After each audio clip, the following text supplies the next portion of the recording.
Right. So, okay, the other discursive thread that I was picking up on from over here is the Conservative Party debating whether the problem, whether in the future to save themselves, they need to try to get those Lib Dem votes back, or if they need to try to out right wing the Reform Party.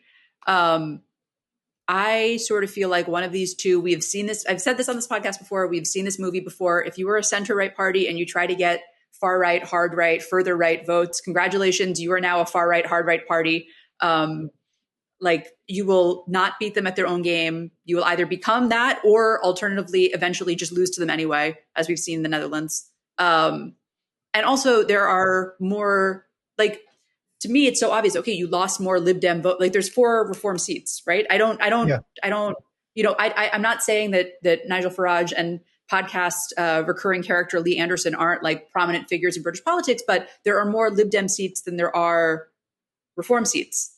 But it just seems like that siren song, right, of trying to hate immigrants more than this other, I shouldn't say that, of trying to fearmonger about immigrants or say that you'll be harder on immigrants more than these other newcomers. Like it's they just feel the pull. But what do you think, Tom? I mean, so there's a lot of people in the Conservative Party who just agree with reform on quite a lot of stuff. Well, that's what it comes down to. And so they have, the debate about do you face left or do you face right, and can you cut off Nigel Farage by sounding more like him, or potentially even just letting him join the Conservative Party, not that he necessarily wants to do that. It's very, very tempting for them. But yeah, you're right. On the numbers, it's not, to get into government next time, they've got to beat a lot of Labour MPs. That's completely unavoidable. And part of the way that they do that, so it isn't just about the 5 Reform MPs, it's about the broader, there are loads of Labour seats where you can argue, although this is too simplistic, that the reason that the Tories lost was that Reform took a lot of their vote and then Labour came up through the middle. So if they can get a lot of those Reform votes back, then they can take a lot of those Labour seats, even if they don't win any votes off the Labour Party, which they would obviously hope to do as well. So the theory isn't just about taking those 5 seats off the Reform. It's about taking a lot of Labour seats through the Reform vote dropping off, which isn't completely implausible, except that those Reform votes are not all ex-Tories who just want the Tories to be more reformy.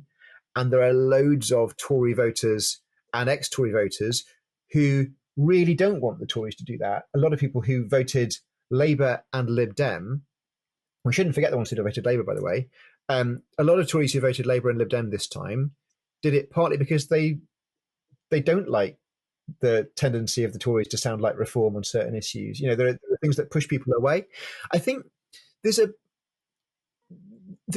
a broader issue as well about the Tory argument that says, were we too left-wing, were we too right-wing? They were neither.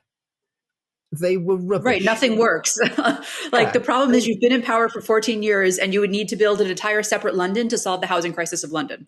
Is it left-wing or right-wing to have not built any houses, let the NHS waiting lists get completely out of control, say you're going to control immigration but not do it, let other public services go downhill, and meanwhile see everyone's mortgage rates go up so that no one's got any disposable income?